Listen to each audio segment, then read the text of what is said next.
COVID ini pandemi biasa atau war tool atau senjata perang? Hal ini merupakan pertanyaan mendasar sehingga jawaban dari pertanyaan tersebut sesungguhnya tercermin dengan tindakan apa yang diambil oleh para pejabat saat ini. Lalu kita bertanya lagi, apa yang terjadi ketika vaksin sudah mencapai 70% populasi yang seharusnya sudah tercapai herd immunity atau kekebalan kelompok. Lalu muncul mutasi strain virus baru lagi. Berdasarkan data kecepatan melakukan vaksinasi COVID Indonesia sudah cepat di tengah gelombang terpaparnya juga tinggi seperti saat ini. Sehingga yang tadinya 250.000 vaksin per hari, Indonesia itu sesungguhnya bisa mencapai herd imunitas dalam 3 tahunan lagi dari sekarang. Saat ini dipercepat berdasarkan informasi bisa 1 juta suntik vaksin per hari. Walau data ini masih diragukan karena kalau satu tenaga kesehatan menyuntik 100 orang per hari maka ada 10.000 nakes yang bekerja. Namun kita anggap informasi ini benar dulu deh. Maka dalam 1,5 tahun lagi atau akhir tahun 2022 herd imunitas tercapai maka kita menang melawan COVID. Pertanyaan liar, apa yang terjadi kalau mutasi lain lagi datang? Lalu kita kejar-kejaran deh dengan vaksin jenis baru lagi. Kalau saat ini kita anggap serangan gelombang kedua, apa yang terjadi kalau ada strain jenis baru yang mungkin bisa membuat gelombang ketiga di tahun depan? Melihat cara penanganan pemerintah atas COVID yang merupakan virus import dan PCR antigen juga produk import kebanyakan dan masker juga terbanyak barang import, bahkan disuruh 2 lapis lagi sekarang. Lalu vaksin juga produk import. Ini kita tidak boleh berlama-lama seperti ini. Apa nggak kita balik aja sebaiknya? Inilah masa di mana produk lokal, misalnya masker, harusnya merupakan 90%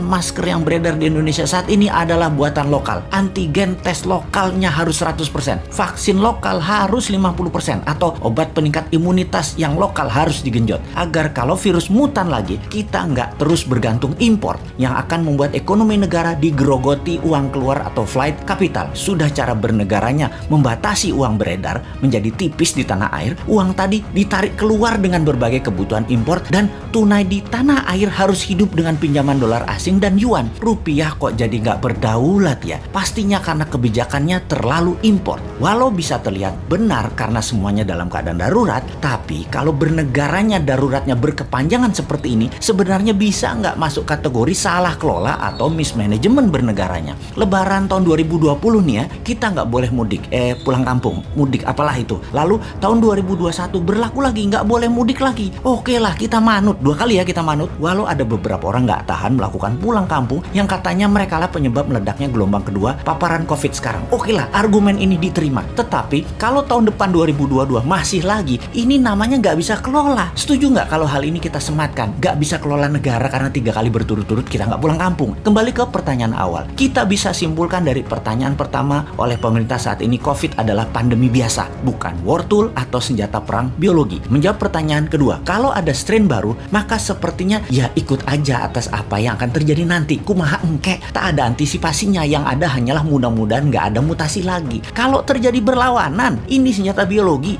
dan strain baru, mutasi baru lagi yang membuat harus vaksin baru lagi. Kita tergopoh-gopoh lagi. Solusinya pasti tinggal bangun narasi, bayar pasukan buzzer, dan pasukan buzzer bekerja keras lagi. Nah, di posisi begini kasihan mereka yang mau jadi presiden tahun 2024, sementara mereka dalam posisi menjabat yang ternyata salah semua pengelolaan pandemi dan ekonominya. Pasti kena imbas negatifnya mereka karena mereka juga bagian dari ketidaktepatan kelola pemerintah pusat dan daerah. Karena yang digadang-gadang tahun 2024 kebanyakan pejabat incumbent. Di sini enaknya jadi yang bukan pejabat tetapi selalu memberikan solusi. Bahkan bukan hanya solusi, tapi saran yang dikerjakan walau dengan skala tanpa fasilitas. Bisa jadi kuda hitam nggak di tahun 2024 kira-kira dia itu. Tapi mudah-mudahan prediksi ini salah. Ekonomi membaik, COVID teratasi tahun ini. Amin. Cuman takut aja prediksi ini benar. Masa tinggal bosman tahun 2024? Ya nggak mungkin toh. Harusnya bisa 3 kali menjabat. Dukung!